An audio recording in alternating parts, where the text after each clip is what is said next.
अमरावती शहरामध्ये गेल्या 15 दिवसा अगोदर एक घटना घडली होती, ज्यामध्ये एका युवकावर चाकूने हल्ला करण्यात आलेला होता। 15 दिवस तो युवक एका रुग्णालयामध्ये उपचाराकरता दाखल करण्यात आलेला होता। अखेर आज त्या युवकाचा दुर्दैवी मृत्यू झाला आहे आणि मृत्यू झाल्यानंतर जे आहेत आरोपींना अद्यापही अटक न झाल्यामुळे घरच्यांचा राग अनावर झालेला आहे। आपण एकंदरीत जर बघितलं तर सध्या पोलीस आयुक्तालयाबाहेरचं हे संपूर्ण चित्र आहे आणि आता थेट नातेवाईकांनी जे आहेत संपूर्ण जे आहेत युवकाची मृतदेह जे आहेत त्या थेट आयुक्तालयामध्ये दाखल करण्यात आलेला आहे आणि जोपर्यंत या युवकासंबंधित आरोपींना अटक होत नाही, जोपर्यंत नातेवाईकांच्या मागण्या पूर्ण होत नाही, तोपर्यंत हा मृतदेह इथून घेऊन जाणार आहे, असा थेट पवित्रा जे आहेत मृतक युवकाच्या नातेवाईकांनी घेतलेला आहे। त्यामुळे संपूर्ण आयुक्तालय परिसरामध्ये मोठ्या प्रमाणात गोंधळ वाढल्याचं चित्र एकंदरीत पाहायला मिळालं। या ठिकाणी मोठ्या प्रमाणात पोलिसांचा ताफासुद्धा तैनात करण्यात आलेला आहे। अनेक पोलीस निरीक्षकसुद्धा या ठिकाणी दाखल झालेले आहेत आणि आता संपूर्ण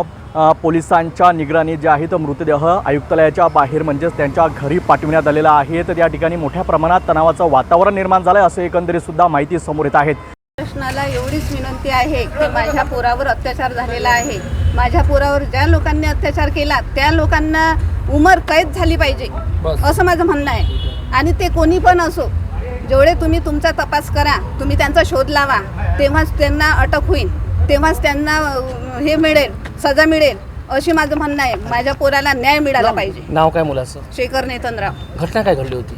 घटना काय घडली होती, त्याच्यावर मर्डर झाला होता, घाव पडले होते त्याच्या अंगावर। आज तो 15 दिवसापासून मरणाशी झुंज देत होता। कोणीही प्रशासनानं लक्ष दिलं नाही किंवा विचारपूस करायला आले नाही प्रशासन। 4 दिवस 24 तारखेला एक पोलीस कॉन्स्टेबल विचारपूस करायला आले। तर मला न्याय पाहिजे, फक्त न्याय। रोहित खडे, LS मराठी, अमरावती।